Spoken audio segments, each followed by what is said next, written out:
ٹھیک ہے سر، دونوں میں سے ایک سنتری نے زور سے ایڑیاں بجاتے ہوئے کہا۔ انسپکٹر بدری پرساد قلعے کی اوپر والی منزل میں اپنے آفس میں آ گیا اور الماری میں سے گزشتہ 5 سال میں کشمیری کمانڈوز جو پکڑے گئے تھے اور ان میں سے کچھ شہید ہو گئے تھے اور کچھ فرار ہو گئے تھے، ان کا ریکارڈ نکال کر دیکھنے لگا۔ اتنے میں انٹیلیجنس آفیسر رام کرشن بھی آ گیا۔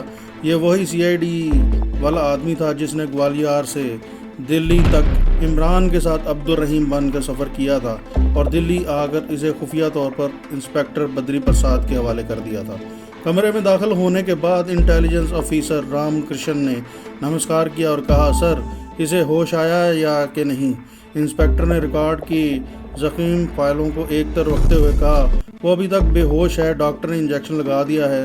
رام کرشن نے کہا، حوالدار مکند لال نے کچھ زیادہ ہی زور سے چوٹ لگا دی تھی، میں دور سے دیکھ رہا تھا۔ ڈاکٹر نے کہا، اسے تھوڑی دیر میں ہوش آ جائے گا۔ انسپکٹر نے ریکارڈ کی زخیم فائلوں کو کھول کر اس کی ورق گردانی شروع کر دی اور کہا، میں یہ پرانا ریکارڈ دیکھ رہا ہوں، شاید اس میں اس پاکستانی کمانڈو کا کوئی سابقہ ریکارڈ موجود ہو۔ انٹیلیجنس آفیسر رام کرشن بولا، سر پرانا ریکارڈ اس کا ہو یا نہ ہو، لیکن ہمیں بہت جلدی اس بات کے ثبوت مل جائیں گے کہ گھنٹور کے دھماکے میں اس دہشت گرد کا سب سے بڑا ہاتھ ہے اور یہ کشمیری مجاہد نہیں ہے، پاکستانی کمانڈو ہے۔ میں اس کی بول چال سے اندازہ لگا چکا ہوں۔ انسپکٹر بدری پرساد کہنے لگا، اس آدمی کے ذریعے ہمیں ان لوگوں کے پورے گینگ کا سراغ مل سکتا ہے اور یہ دلی انٹیلیجنس کی بہت بڑی جیت ہوگی۔ رام کرشن بولا، یہ سب کچھ بتائے گا، اس سے اس کے ساتھیوں کا پتہ چلانا ہمارے بائیں ہاتھ کا کام ہے۔ لال قلعے کا ٹارچر سیل اس سے برداشت نہیں ہوگا۔ کچھ دیر کے بعد ایک حوالدار نے آ کر انہیں بتایا کہ ملزم کو ہوش آ گیا ہے۔ دونوں انٹیلیجنس آفیسر اسی وقت اٹھ کر قلعے کے تہہ خانے کی طرف چل پڑے۔ اس وقت عمران کو ہوش آ چکا تھا۔ ہوش میں آتے ہی اسے اپنے سر کے پچھلے حصے میں درد کی ٹیسیں محسوس ہوئی۔ اس کے سر کا پچھلا حصہ جہاں ضرب لگی تھی پھوڑے کی طرح دکھ رہا تھا۔ اس نے دیکھا کہ وہ ایک نیم روشن کمرے میں زمین پر بچھی ہوئی چٹائی پر پڑا ہے۔ چھت کے ساتھ ایک دھیمی روشنی والا بلب روشن ہے اور اس کے چاروں جانب دیواریں اوپر کی طرف اٹھی ہوئی ہیں۔ کہیں کوئی کھڑکی وغیرہ نہیں ہے، صرف ایک طرف چھت کے قریب ایک روشن دان ہے جس میں سے باہر کسی بلب کی روشنی اندر آ رہی ہے۔ ایک ہی دروازہ ہے جو بند ہے۔ عمران ہمت کر کے اٹھا، دروازے تک گیا اور اس پر زور سے ہاتھ مار کر چلایا، مجھے یہاں کیوں بند کیا گیا ہے؟ مجھے باہر نکالو۔ باہر سے کسی نے کوئی جواب نہ دیا۔ دونوں سنتریوں نے اس کی آواز سن لی تھی اور انہوں نے اسی وقت جا کر انسپکٹر بدری پرساد کو اطلاع دے دی تھی۔ عمران مایوسی کے عالم میں واپس آ کر چٹائی پر لیٹ گیا۔ زیادہ دیر کھڑے رہنے سے اس کو چکر آنے لگے تھے۔ اتنے میں دروازہ کھلا اور 2 آدمی اندر داخل ہوئے۔ ان کے ہاتھ میں پستول تھا۔ یہ انسپکٹر بدری پرساد تھا اور اس کے ساتھ والے آدمی کو عمران نے بلب کی روشنی میں فوراً پہچان لیا۔ یہ وہی CID والا آدمی تھا جس نے عمران کو اپنا نام عبد الرحیم بتایا تھا۔ مسلح سنتری نے 2 لوہے کی کرسیاں لا کر اندر رکھ دی اور دروازہ بند کر دیا۔ انٹیلیجنس افسر کرسیوں کے قریب آ کر بیٹھ گئے۔ عمران ان سے پوچھنے لگا، مجھے یہاں کیوں بند کیا گیا ہے؟ تم لوگ کون ہو؟ عمران کو معلوم تھا کہ یہ لوگ کون ہیں اور اسے وہاں کیوں اور کس لیے لایا گیا ہے، لیکن حالات سے لا علمی کا اظہار کرنا اور یہ سوال پوچھنا بہت ضروری تھا۔ انسپکٹر بدری پرساد نے بڑے آرام سے کہا، تمہیں اچھی طرح معلوم ہے کہ تمہیں یہاں کیوں بند کیا گیا ہے اور تم کون ہو؟ انٹیلیجنس آفیسر رام کرشن نے کہا، ہمارے پاس تمہارا سارا پچھلا ریکارڈ موجود ہے۔ تمہارے حق میں یہی بہتر ہے کہ تم ہمیں یہ بتا دو کہ گھنٹور کے دھماکے میں تمہارے ساتھ اور کون کون تھا۔ تمہارے گینگ کے ممبئی والے ساتھی ہم نے پکڑ لیے ہیں۔ عمران جانتا تھا کہ یہ ان لوگوں کی بلف چال ہے۔ اس نے کہا، میں نہیں جانتا کہ تم کیا کہہ رہے ہو، میرا کسی گینگ سے کوئی تعلق نہیں ہے۔ تمہارا نام، میرا مطلب ہے کہ اصلی نام کیا ہے؟ انسپکٹر نے پوچھا۔ عمران نے کہا، میں نے اپنا نام تمہیں جو بتایا تھا، میرا نام وہی ہے، میرا نام عبد الکریم ہے۔ انٹیلیجنس آفیسر رام کرشن نے پوچھا، ممبئی میں تمہارے باپ کے ریسٹورنٹ کا کیا نام ہے؟ عمران نے یوں ہی کہہ دیا، ساگر ریسٹورنٹ۔ یہ ریسٹورنٹ تو دادر میں ہے؟ رام کرشن نے پوچھا۔ عمران نے کہا، ہاں، اور ہمارا مکان بھی ریسٹورنٹ کے اوپر ہی ہے۔ رام کرشن نے کہا، مگر تمہارا لہجہ پنجابی مسلمانوں والا ہے اور